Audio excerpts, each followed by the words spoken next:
ఈ story నాసిక్లోని Deoli police station నుంచి start అవుతుంది. అక్కడ ఒక ప్రైవేట్ కంపెనీ ఫీమేల్ ఎంప్లాయీ వచ్చి తన బాధ చెప్తుంది.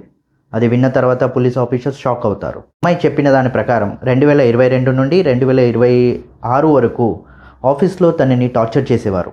తన మీద సెక్షువల్ ఎక్స్‌ప్లాయిటేషన్ మరియు మాలిస్టేషన్ జరిగేవి. కలీగ్స్ తన రిలీజియన్ ఫీలింగ్స్ని హర్ట్ చేసేవారు. రిలీజియన్ చేంజ్ చేయమని, మత మార్పిడి చేయమని తనని ఫోర్స్ చేసేవారు. పోలీస్ తన ఇన్వెస్టిగేషన్ స్టార్ట్ చేశారు. ఇన్వెస్టిగేషన్ స్టార్ట్ అయ్యాక ఈ మ్యాటర్ సెక్షువల్ అసాల్ట్ మాత్రమే కాదు, రిలీజియస్ కన్వర్జేషన్, లవ్ జిహాద్ మరియు నేషనల్ సెక్యూరిటీకి సంబంధించినదని తెలిసింది.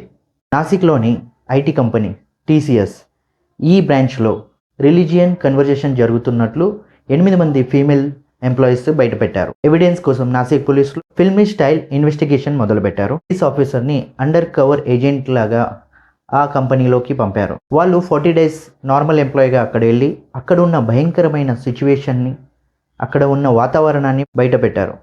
ఇప్పుడు ఈ కేసులో NIA కూడా ఈ కుట్ర ఎలా జరిగింది అని ఇన్వెస్టిగేషన్ స్టార్ట్ అయ్యింది. ఇన్వెస్టిగేషన్లో మెయిన్ నేమ్స్ ఆసిఫ్ అన్సారీ, సయ్యద్ షేక్, షారుఖ్ ఖురేషీ, రజా మెమన్, తౌసిఫ్ అతర్, దానిష్ షేక్ మరియు నిదా ఖాన్. ఈమె ఇప్పుడు ఫరారీలో ఉంది. వీళ్ళు అక్కడ సాఫ్ట్ టార్గెట్ని ఎంచుకునేవాళ్ళు. ఎవరైనా ఫీమేల్ ఎంప్లాయీస్ వాళ్ళ పర్సనల్ లైఫ్లో లేదా మ్యారేజ్లో ప్రాబ్లం ఉంటే వీళ్ళు సింపతి చూపించి దగ్గర అయ్యేవారు. సీక్రెట్ వాట్సాప్ గ్రూప్ ఉండేది వీళ్ళకి. ఈ గ్రూప్లో 8 to 10 మెంబర్స్తో సీక్రెట్ గ్రూప్స్ క్రియేట్ చేసి వాళ్ళ మతానికి అగెన్స్ట్గా ఉండే కంటెంట్ని షేర్ చేసేవారు. ఫస్ట్ ఒక లేడీ ఎంప్లాయీని పంపించి నమ్మకం కలిగించేవారు. నమ్మకం కలిగిన తర్వాత జెంట్స్ ఎంటర్ అయ్యేవారు మరియు వాళ్ళ బ్రెయిన్ వాష్ను చేసేవారు. HR ignorance. విక్టమ్స్ చాలాసార్లు హెచ్ఆర్ని కంప్లైంట్ చేసిన తర్వాత కూడా HR దీనిని అంత సీరియస్గా తీసుకోలేదు, ఇగ్నోర్ చేసేవాళ్ళు. దానికోసం ఈ మ్యాటర్ ఇంతవరకు వచ్చింది. విక్టమ్స్కి దగ్గర ఉన్న వాళ్ళు తనలో వచ్చిన చేంజెస్ని అబ్జర్వ్ చేశారు. జీన్స్ వేసుకునే అమ్మాయి suddenly full sleeve salwar suit మరియు హిజాబ్ స్టైల్లో బట్టలు కొత్తగా వేయడం స్టార్ట్ చేసింది. ఇంట్లో ఎవరికి తెలియకుండా రంజాన్ ఫాస్టింగ్ చేసేది. టెంపుల్ని వెళ్ళకపోవడం, తిలకం పెట్టడం ఆపేసింది. ఆఫీస్లో ప్రేయర్ రూమ్లో పోయి నమాజ్ చేసేది 3 times. దానిస్ అనే వ్యక్తి ఆమెని బ్రెయిన్ వాష్ చేసేవాడు. ఎంతలా బ్రెయిన్ వాష్ చేసినాడంటే అతను ఆల్రెడీ పెళ్ళయిందని తెలిసి కూడా తన మతాన్ని చేంజ్ చేసుకోవడానికి కూడా సిద్ధమైంది.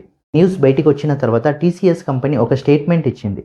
వాళ్ళ దగ్గర 0 tolerance పాలసీ ఉంటుందని, అక్యూజ్డ్ ఎంప్లాయీకి సస్పెండ్ చేసినామని చెప్పారు. ఈ మొత్తం న్యూస్ చూస్తే ముందు ఊరుల్లో ఉండే జనాల్ని, అన్ఎడ్యుకేటెడ్ జనాల్ని బ్రెయిన్ వాష్ చేసి మత మార్పిడి చేసేవాళ్ళు.